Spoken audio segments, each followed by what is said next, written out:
এই মুহূর্তে আমাদের রাজ্যের যে সংকট, আলু চাষিদের জীবনে যে সংকট, যে যন্ত্রণা, সেই যন্ত্রণা বুকে নিয়ে আমরা রাস্তায় এসেছি। আমরা আলু চাষিদের সংকটকে মানুষের কাছে নিয়ে যেতে চাইছি, সরকারের কাছে নিয়ে যেতে চাইছি। সেই সংকট মোকাবিলার দায়িত্ব সরকারকেই নিতে হবে। সারা ভারত কৃষক সভা, হুগলি জেলা কৃষক সমিতির পক্ষ থেকে আমরা আজকে যেমন কর্মসূচি নিচ্ছি, সারা রাজ্যব্যাপী এই কর্মসূচি হবে। আমরা শিয়াখালা এলাকায় আমাদের যে পাশাপাশি 4টে থানা, চণ্ডীতলা 1, 2, জাঙ্গিপাড়া এবং হরিপাল, তার এলাকার একটা অংশের আলু চাষিদের নিয়ে আমরা শিয়াখালায় আজকে আমাদের যে বিক্ষোভ কর্মসূচি, সেই বিক্ষোভ কর্মসূচির কাজ শুরু করছি। এই বিক্ষোভ কর্মসূচিতে সভাপতিত্ব করবেন, তার নাম আমি প্রস্তাব করছি হুগলি জেলা কৃষক সমিতির সম্পাদক মন্ডলীর সদস্য কমরেড পবিত্র সিংহ রায়, তার নাম আমি প্রস্তাব করছি। আমি এই প্রস্তাব সমর্থন করছি।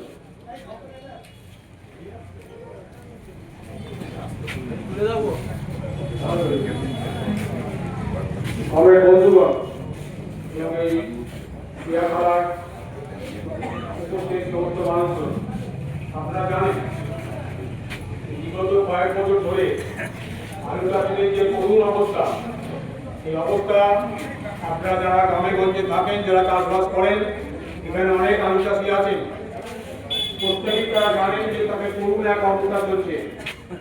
গত বছরের আলু এখনো করে অনেক জায়গায় পড়ে আছে। যারা আলু করে রাখলেন তারা আলু বার করতে গেলেন না। এই অবস্থাটা এমন একটা জায়গায় চলে গেল সেখান থেকে আলু আর বার করে অনেকে নিয়ে আসতে চাইছিল না। এবছরে আমরা ভেবেছিলাম, বা চাষিরাও ভেবেছিল,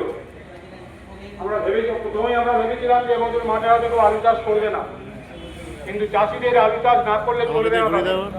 গত বছরের একটা বিরাট ধাক্কা তারা খেল, তারা এই বছরে আবার ব্যাপক আলু চাষ করলো।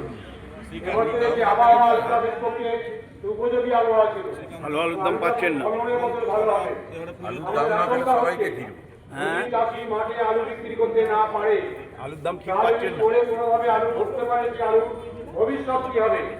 চাষিরা আশা করেছিল, আমরা চাষিদের সঙ্গে কথা বলেছিলাম, চাষিরা বলেছিল 26 সালে বিধানসভা নির্বাচন আছে, এবারে হয়তো আলুর দামটা আমরা বেশি পাবো, তাই আমরা বেশি করে চাষটা করলাম। কিন্তু বিধানসভা নির্বাচন থাকলেও কি আর না থাকলেই কি, আমরা দেখছি আলুর দামটা কিভাবে কমাতে পারা যায় তার চেষ্টা দিল্লি মোদী সরকার করছে, আর এখানকার রাজ্যে দিদি করছেন।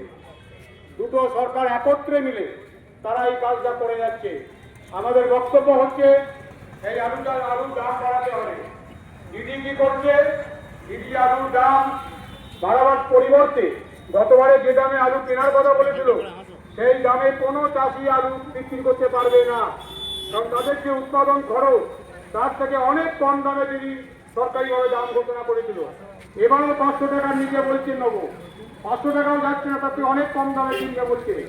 আমরা বলছি আলু চাষে যা খরচ হয়েছে তার সঙ্গে 50% যোগ করে সেই দামে আলু কিনতে হবে। বস্তা প্রতি কমপক্ষে 10 টাকা যদি বিক্রি করতে পারে চাষি, তাহলে চাষি